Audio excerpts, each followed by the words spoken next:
Isaiah 26 verse 3 says, thou wouldst keep him in perfect peace, whose mind is stayed on thee, because he trusteth in thee. He says, you, God, will keep him in perfect peace, whose mind is stayed on you, because he trusteth in you.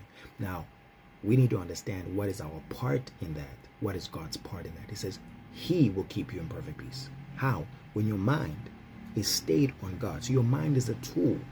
You can control your mind as to what it should think and what it should produce for you. Your mind is subject to your will. Don't allow it just to think whatever it wants. God says, guard your heart, right? For out of it are the issues of life. Jesus holds us accountable for what we think. He says to a person, just for thinking of adultery, you've already committed it. Just for thinking of murdering somebody, you've already done it. So our minds are subject to us. Otherwise, God would not hold us accountable.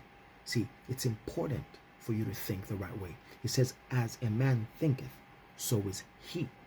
Your thoughts matter. But here he says, you will keep him in perfect peace, whose mind is stayed on you, because he trusteth in you. So I can take my mind and focus on the Lord. Focus my thoughts on God. How do I do that?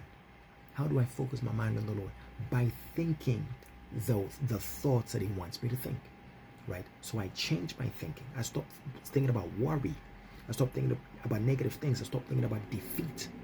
I start to think about the goodness of the Lord in the land of the living. I start to think about how he's brought me into a large place. So I really take my mind through the word. It's like when you take a shower and that water is pouring all over your head. You take the word and you pour it like water all over your head, and you cleanse your mind. You run your mind through the word. Glory be to God. He says he will keep you in perfect peace, right? As your mind is stayed on him. His job, keep you in peace. Your job, take your mind, get on the word. See, take your mind and think on these things. That's what the Bible says. Think on these things. Whatever things are truthful, honest, just, so on and so forth. Think on these things. He tells you the material to think on. Our mind really matters to God. See, sometimes we think it's just our spirit that's born again and that's all that matters. No, your thought life should be subject to God. But how?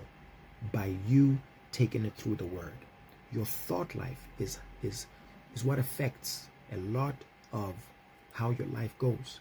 He says you will keep him in perfect peace, whose mind is stayed on you, because he trusts in you. So for me to live an anxious life, a fearful life, that's a result of the things I expose my mind to. My mind is a tool.